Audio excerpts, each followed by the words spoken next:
President, welcome to you and your delegation. I think I woke you up election night. I called you so late to congratulate you, but it's a great victory, and and my best to your wife as well. The relationship between the United States and the Philippines, to state the obvious, has very deep roots.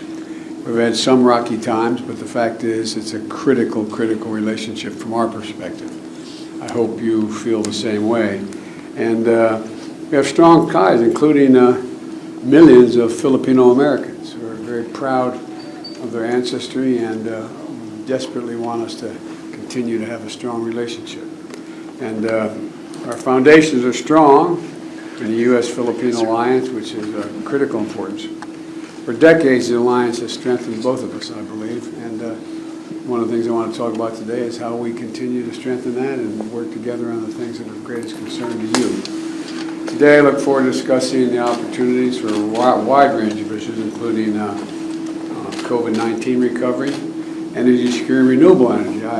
I was impressed with the work you did on windmills and a whole range of other things. You and I both think that's the future. We can do a lot. We can do a lot together. I'm desperately interested in making sure we do. In addition, I expect we'll discuss the South China Sea and disputes in critical global throughway.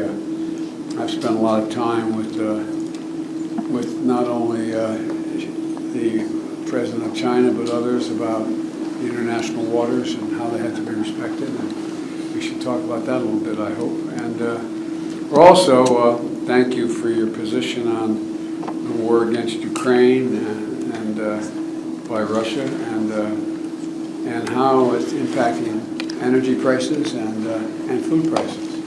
And we're working very hard to be able to do something about that. And so we want to talk about human rights, talk about a whole range of things, but I'm interested to know what's on your mind and how we can continue to strengthen this relationship. And again, congratulations. Thank you, Mr. President, and thank you. We're very happy for the opportunity to meet with you despite the schedules that we both have to deal with. You came a little further than I did. The relationship, the 100-plus-year-old relationship between the Philippines and the U.S. continues to evolve as we face the challenges of this new century and the events that we have been watching over the past few months.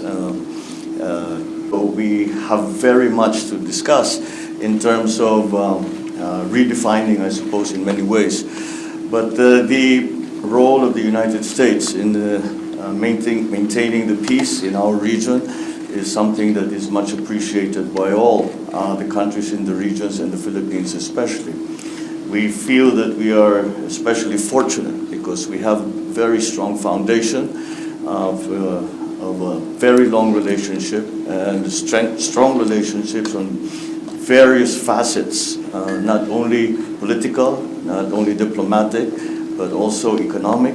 And of course, there is the very large Filipino population that have chosen to live and make their lives here in the United States and have been very successful.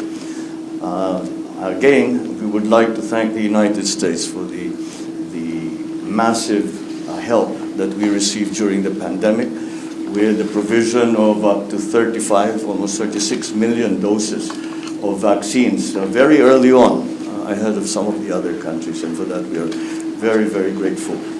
We continue to look to the United States for that continuing partnership and the maintenance of peace in our region. In terms of the geopolitical issues that we face in this day and age, the primary consideration of the Philippines and the guiding principle of the Philippine foreign policy is to encourage peace.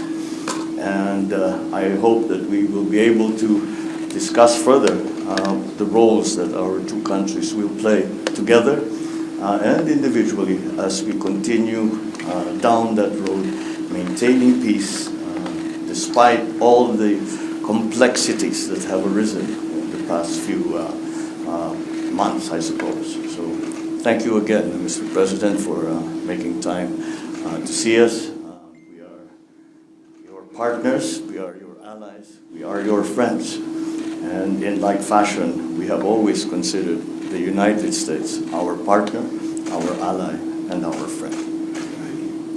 Future.